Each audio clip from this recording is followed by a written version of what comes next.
नमस्कार, आप देख रहे हैं आज तक। आपके साथ मैं हूं सईद अंसारी। स्वागत है आपका दस्तक में। युद्ध लड़े नहीं जाते, लड़ने पड़ते हैं। एक लोकतंत्र अपनी संप्रभुता को बचाने के लिए युद्ध को अंतिम रास्ते के तौर पर चुनता है। हजारों शहादतें होती हैं और देश आगे बढ़ जाता है। लेकिन अब आने वाली नस्लें ठहर कर उन शहादतों को याद करेंगी। दिल्ली में एक राष्ट्रीय समर स्मारक बनाया गया है। इसके उद्घाटन समारोह में प्रधानमंत्री नरेंद्र मोदी ने नेहरू गांधी परिवार पर तीखे हमले बोले।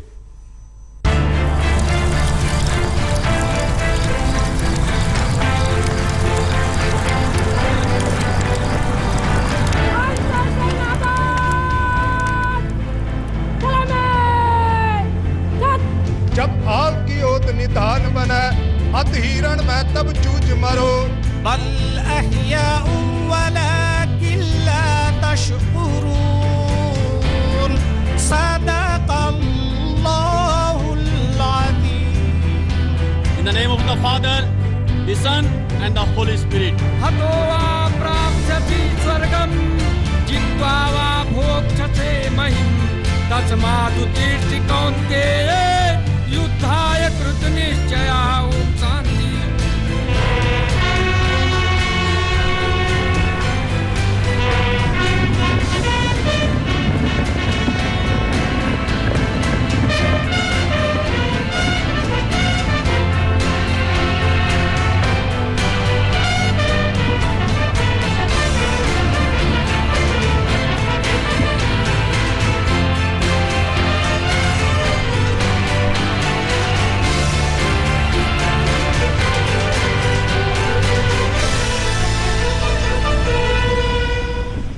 हतो वा प्राप्स्यति स्वर्गं जित्वा। भारत के युद्ध वीरों के सम्मान में हर धर्म की प्रार्थनाएं गूंज रही थीं। युद्धाय कृतनिश्चयः। ओम शांति। जब आपकी ओत किसी ने पूजा कहा, किसी ने इबादत, किसी ने कुर्बानी, तो किसी ने prayer. The Son and the Holy Spirit. कि जिन वीरों के दम पर इस देश की चौहद्दियां महफूज हैं, उन्हें ये देश कभी नहीं भूलेगा। सदक़ल्लाहुल अज़ीम। तमाम औपचारिकताओं के बाद पीएम मोदी बोलने के लिए खड़े हुए। सबको इंतजार भी इसी पल का था। लोग जानना चाहते थे कि सैनिकों के सम्मान के मौके पर वो अपने आप को राजनीति की होशियारियों से बचा ले जाते हैं या इसे चुनावी बना देते हैं। साथियों, सेना को मजबूत करने की बात हो या फिर शहीदों को सम्मान, कुछ लोगों के लिए देश से भी बड़ा अपना परिवार है। परिवार के हित है। प्रधानमंत्री भारत के पहले युद्ध स्मारक के उद्घाटन के लिए पहुंचे थे। सेना के सम्मान की बात थी, लेकिन बात सरकार पर आ गई। मेरी सरकार, तुम्हारी सरकार, इसकी सरकार, उसकी सरकार। और इस कड़ी में उन्होंने भारत को आजाद कराने वाली सरकार, पाकिस्तान से 3-3 लड़ाइयों में जीत दिलाने वाली सरकार को सबसे बड़े खलनायक की तरह खड़ा कर दिया। बोफोर्स से लेकर हेलीकॉप्टर तक सारी जांच का एक ही परिवार तक पहुंचना बहुत कुछ कह जाता है।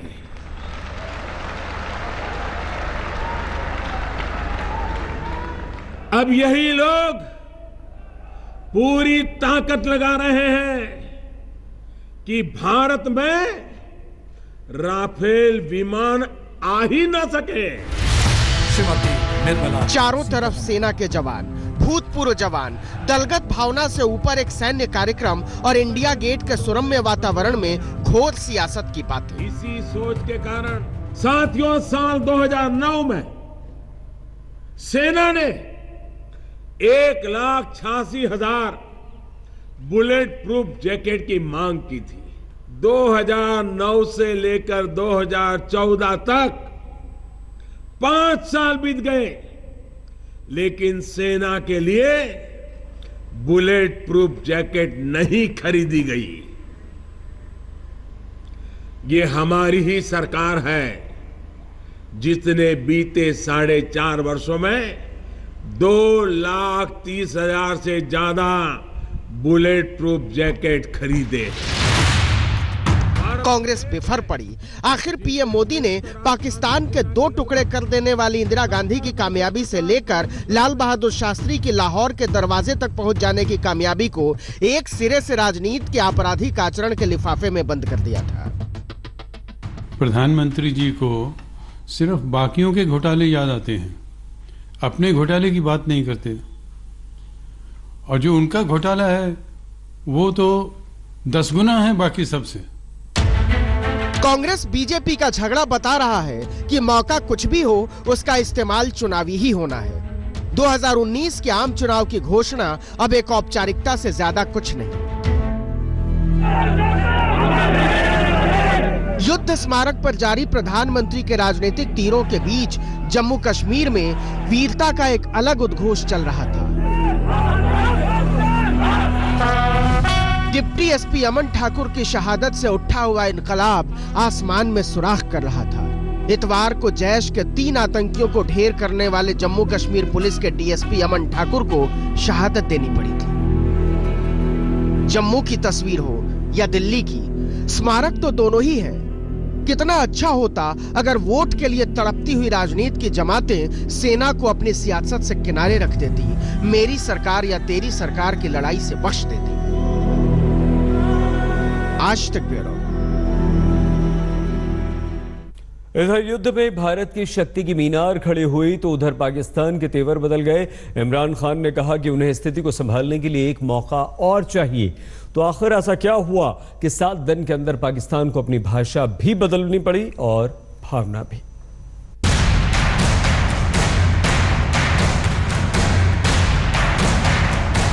हफ्ते भर में ही इमरान खान की जुबान मुकम्मल तौर पर बदल गई है। उनकी समझ में आ गया है कि यही रास्ता है।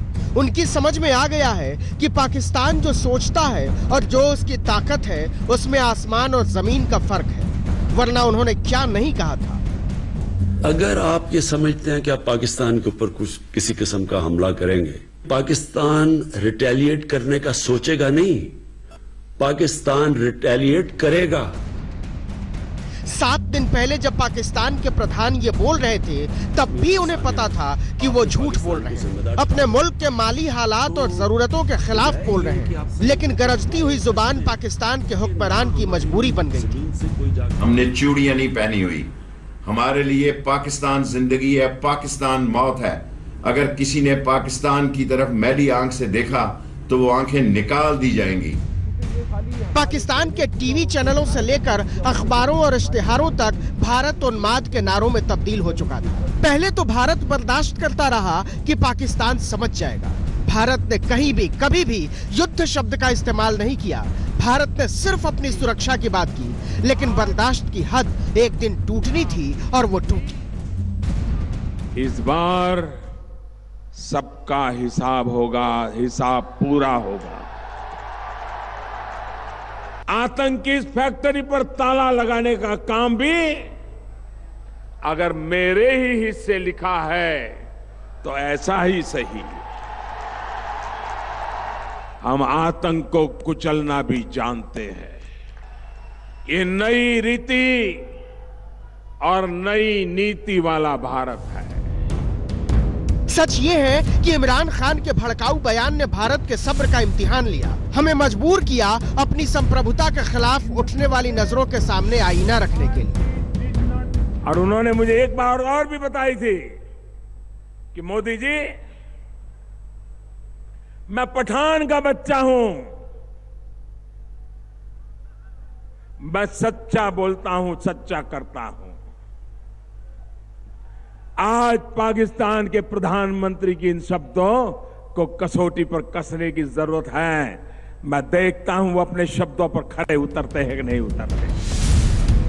इसके बाद पाकिस्तान से सफाइयां आने लगी। इमरान कहने लगे कि उन्हें एक मौका चाहिए। रेल मंत्री शेख राशिद कहने लगे कि उन्होंने कभी नहीं कहा पाकिस्तान युद्ध चाहता है। इमरान खान ने कहा था अब 1 कदम बढ़ेंगे, हम 2 कदम बढ़ेंगे, बल्कि मैं कहता हूं हम 4 कदम बढ़ेंगे। दरअसल चीन के साथ तमाम यारियों के बावजूद संयुक्त राष्ट्र सुरक्षा परिषद के बयान और FATF की चेतावनी के बाद पाकिस्तान की समझ में आ चला है कि अगर उसने युद्ध और आतंक पर अपने तेवर नहीं बदले तो दुनिया की राजनीति में दुर्गति को टालना उसके लिए बहुत दुश्वार हो जाएगा। आज तक ब्यूरो।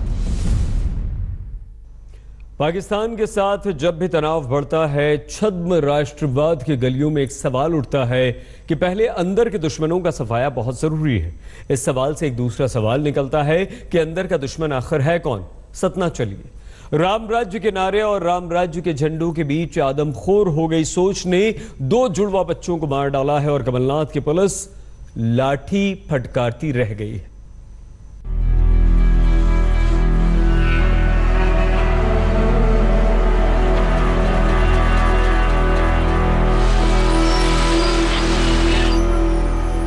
ये दुनिया के 2 खूबसूरत बच्चों की तस्वीरें हैं। पत्थर भी पिघल जाएं इनकी मुस्कान देखकर, लेकिन उनका दिल नहीं पिघला जो राम राज्य के लिए लड़ रहे थे। इसलिए सतना की सड़कों पर क्रोध के काफिले निकले हैं। करुणा में डूबी हुई इन चुप्पियों का शोर दिलों को चीर देता है।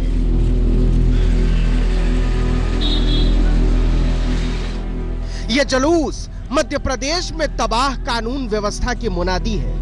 सोचिए, 5 साल के 2 जुड़वा बच्चों को तमंचे की नोक पर उठा लिया गया और पुलिस कुछ नहीं कर सकी। और जब तक वो कुछ करती तब तक बच्चों की लाशें यमुना नदी में बैठ चुकी थी। पुलिस ने हत्यारों को पकड़ तो लिया है, लेकिन अब इसका कोई अर्थ नहीं बचा है। पुलिस बताती है कि 2 बच्चों के हत्यारे राम राज्य की स्थापना का सपना देखते थे। उनकी मोटरसाइकिल के नंबर प्लेट पर भारतीय जनता पार्टी के निशान थे और उनकी कार पर भारतीय जनता पार्टी का झंडा लहरा रहा था। गिरफ्तार किए गए 6 हत्यारों में पद्म सिंह बजरंग दल के संयोजक का भाई है। मतलब वो आदमखोर अपने आप को राम राज्य की स्थापना का सिपाही समझते थे।